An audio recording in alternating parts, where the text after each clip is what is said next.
So let's talk about the Five Nights at Freddy's movie, because there is a lot to talk about. We got everything from Easter eggs to Easter eggs within Easter eggs to references. Was that the bite of 87? To memes.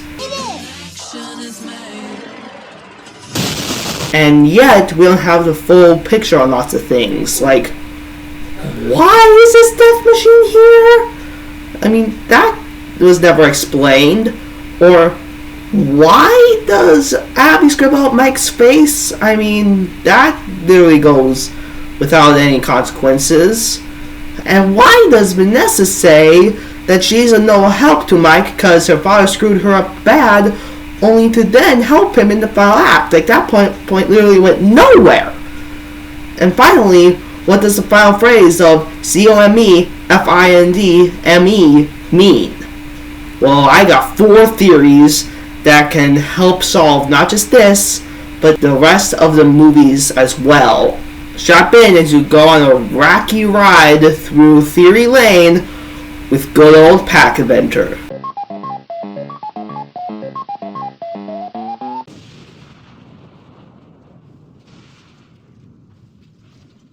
Hey guys, welcome to the video. I hope you like, subscribe, and hit the bell. And can I just say it? I love the Five Nights at Freddy's movie.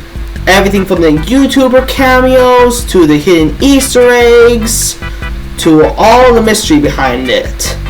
Granted, there are some weird parts, like Vanessa secretly being Afton's daughter, but A small price to pay for salvation. Anyways, today I want to talk about the mystery part, because there's quite a bit of stuff that goes unexplained. Like this death machine here.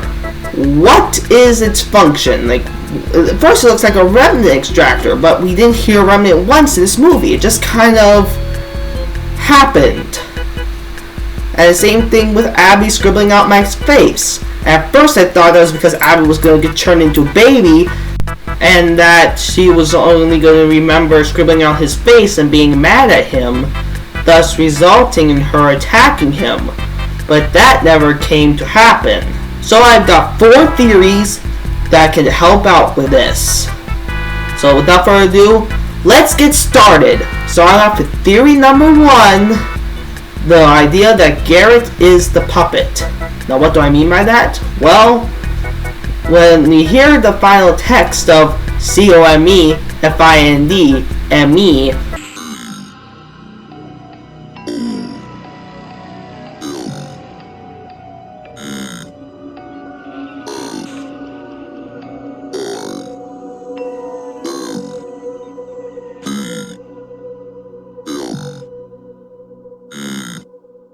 we assume "Come Find Me" is referring to Garrett, right? I mean, he was the one that Mike was searching for through the entirety of the film. And yet, we never see that come to fruition. So, "Come Find Me" would supposedly be referencing him. But then what do we hear in the background of it? The Puppets Music Box Remixed. This movie does not do things randomly, as I'm sure we've all noticed. I mean, they even played a FNAF 1 song because this is the first FNAF movie. And MatPat was named Ness because he said Sans was Ness. So clearly this movie's not doing things randomly. So the fact that we see the Puppets Music Box remix, despite never seeing the puppet, seems to suggest that Garrett wound up in the puppet. That's not all. Think about this. We have 5 missing children, but didn't William kill 6? I mean, the books, it's supposed to say he killed 6. Charlie and then 5 more kids. In the games, he kills Charlie and 5 more kids. So we have 5 missing kids, with Garrett being the odd one out as the 6th missing kid. Seems to suggest, combined with the previous stuff I said previously, that Garrett's spirit is currently residing within the puppet animatronic. But then the question is obviously here, was he the first one killed? Well, that answer comes with my second theory, the remnant extractor theory. Look at this machine. Again, it looks like a remnant extractor. For those of you who are unaware, remnant is a substance that allows a spirit to possess something via a strong emotion mixing with metal or something else. It is how the spirits possess the animatronics in the books and in the games. And looking at this thing, it looks like it's designed to generate so much agony when it will be created. I mean, first it tears up your face and then it electrocutes you to death. Sounds pretty much like a remnant extractor, so why is this going explained? It is probably because it gets talked about in the next movie. So how is this tied into my question? Well, why would he have to even build this if he hasn't already discovered remnant? Well, this could be because he has discovered remnant through Garrett possessing the puppet. In the games, the security puppet song is called Alchemist Fantasy. Now, the Alchemist had two goals: to create gold and to create an elixir of life. And considering what we know about the games, it seems to me that it was the elixir of life option that Scott was going for. And if we think about that, if Garrett did possess the puppet, it means that he was probably the first one killed. He kills Garrett, Garrett possesses the puppet, he discovers remnant, and he kills the 5 more kids in his twisted experiments. So on to my third theory, the idea that Vanessa will become a Vanny. Also, sorry for my clothes changing. This is 2 days later. Vanessa says that she'll be of no help to Mike because she was really messed up by her father. But then, in the end, she ends up helping him. That plot point literally went nowhere. I think that setting her up to be Vanny, which would, her being Afton's daughter, is kind of weird, but is crucial for this story to work. Because then she mourns the death of her father, where in the second movie he dies. She gets driven insane by it and starts killing in his honor, becoming Vanny.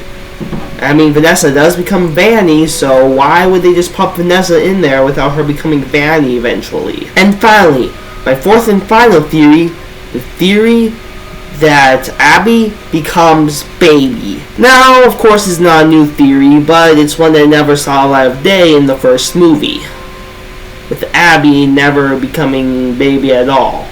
Which makes her screaming out Mike's face feel weird, because wouldn't you suspect that because the children's drawings tell them everything they know, that when the faces are all scribbled out, she becomes Baby, forgets that Mike was her friend and sees him as her enemy and starts attacking him.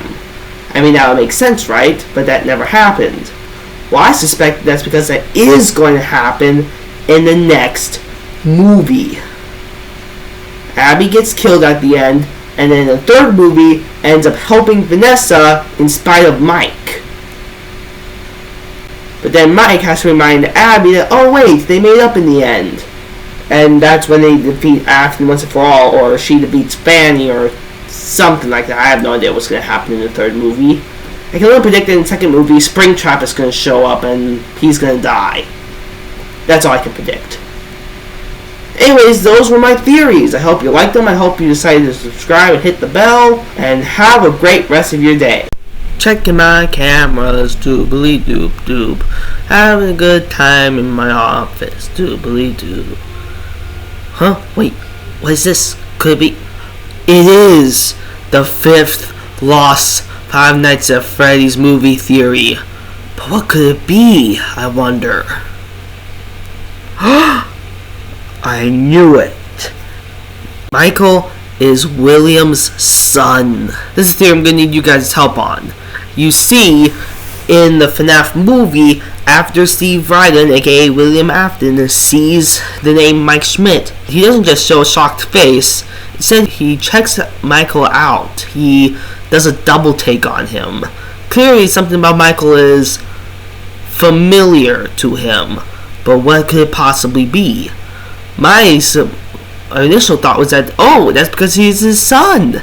I recognize his name Schmidt because that was the name that his wife used or something. But instead, that wasn't the case. And there are multiple ways I can see this going. One, in later movies, it's revealed that he is his son, but then why would he try to kill him? Which doesn't make much sense, which leads to idea number 2. he is secretly the business partner of his dad, Mr. Schmidt, not Henry.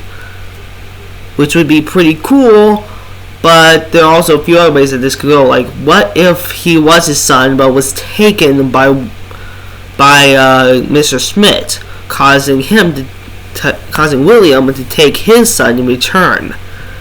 There are many ways upon which this theory could go, and I would like your guys' input on it. So please give me your input. I will be having a poll on Twitter asking you guys about what you guys think. Please be sure to follow me on Twitter and answer the poll.